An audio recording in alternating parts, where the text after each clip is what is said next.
Hello, everyone. Have you ever asked yourself the question, are we alone in the universe? There are over 100 billion stars in our galaxy, and likely just as many planets. So, if intelligent life is common, where is everybody? The Fermi Paradox. Do you think that it's possible, do you ever entertain the idea that it's possible that we are the only intelligent life in the known universe? I tend to intelligent. restrict myself to the galaxy. Right. So I do think it's possible that at the moment there's one civilization in the Milky Way, and that's us. In 1950, physicist Enrico Fermi asked a simple question during lunch at Los Alamos. Where is everybody? Given the vast age and size of the Milky Way, alien civilizations should have had more than enough time to colonize it. Yet, we see nothing. No ships, no signals. This contradiction between high probability and zero evidence, that's the Fermi Paradox. Astronomy and cosmology being part of the framework within which you have to think. If you're looking for meaning, or you're looking for how we should behave even politically, that has a bearing to me. I mean, imagine that we're the only place where there is intelligence in this galaxy. And how should we behave? Right. Should we actually, notwithstanding the fact that we're tiny and fragile things and insignificant physically, should we consider ourselves extremely valuable in that respect? Because there's nowhere else where, I would go as far as to say there would be nowhere else where meaning exists in the Milky Way. Meaning. Because meaning is one of those things that scientists don't talk about very much, although Richard Feynman, one of my great heroes, did talk about it. Physicist Richard Feynman didn't claim to have the ultimate answer. In fact, he didn't believe there was one. He once said, "I don't feel frightened not knowing things. It's much more interesting to live not knowing than to have answers that might be wrong." To Feynman, meaning wasn't given from above. It was built from below, through curiosity, exploration, joy. He found meaning in asking questions no one could answer, in seeing the beauty of a flower, and the physics behind it. I'm sure there are other civilizations out there in the universe, because there are 2 trillion galaxies. I just can't believe this hasn't happened in other places. The question is, how often does it happen, and how widely spaced are the civilizations? And I think they're very widely spaced, and I think there may be 1 or 2 per galaxy on the average. But that, as you said, what you said it beautifully. That what else can we think? Right. And what else do you want? I mean, I think what it says is you have to take responsibility for all those things, those spiritual things that you think about and the emotional things you think about. You are responsible for that.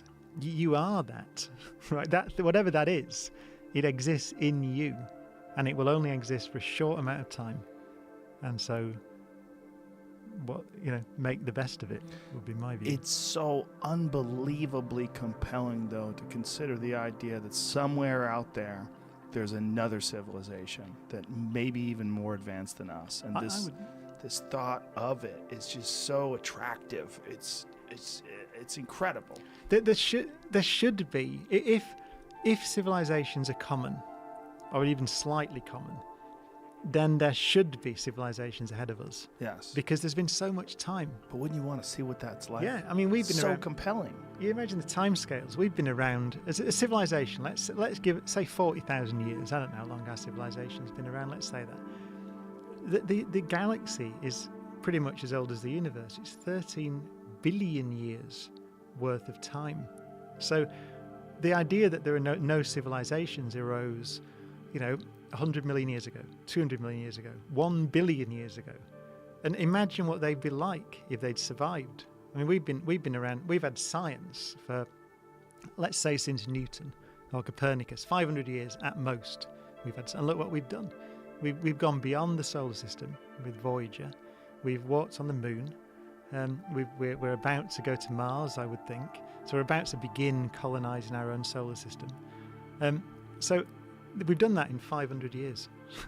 So imagine 1 million years in the future. So it's one of the arguments often used to say there aren't any civilizations out there in the galaxy. It's called the Fermi Paradox. Because if you imagine a civilization that's 1 million years ahead of us, They should have written their presence across the sky by now. The Great Filter is a theory that somewhere along the path from simple life to spacefaring civilization, there's a near impossible step, something that stops most intelligent species from making it. And it could be behind us, like the leap from non-life to life, or the rise of consciousness. But if the filter is still ahead of us, then it might be a future we haven't yet escaped. Self-destruction, nuclear war, artificial intelligence gone rogue, environmental subside. The idea is this: almost all civilizations wipe themselves out before spreading beyond their own planets. If that's true, the silence isn't just a mystery, it's a warning. What if the reason we haven't found aliens is because they're nothing like us? We're listening for radio waves, but what if they communicate through quantum entanglement? Or build civilizations in neutron stars, dark matter, or digital substrates we can't detect? Imagine trying to explain the internet to a jellyfish. Now, imagine we're the jellyfish. The universe may be full of life, but it could be so far beyond us that we wouldn't recognize it as life at all. Or maybe we're not alone. Maybe we're first. The universe is 13.8 billion years old, but stars like our sun will keep forming for trillions more. Perhaps intelligent life is only just beginning to emerge. We might be one of the first voices in the cosmic dark, the first species to build rockets, telescopes, and radio signals. If that's true, the silence isn't ominous, it's opportunity. We may be the ones who light the fire, the first to speak in a universe waiting to wake up. Maybe the stars are silent because there's no one else. Maybe they're silent because no one has dared to speak.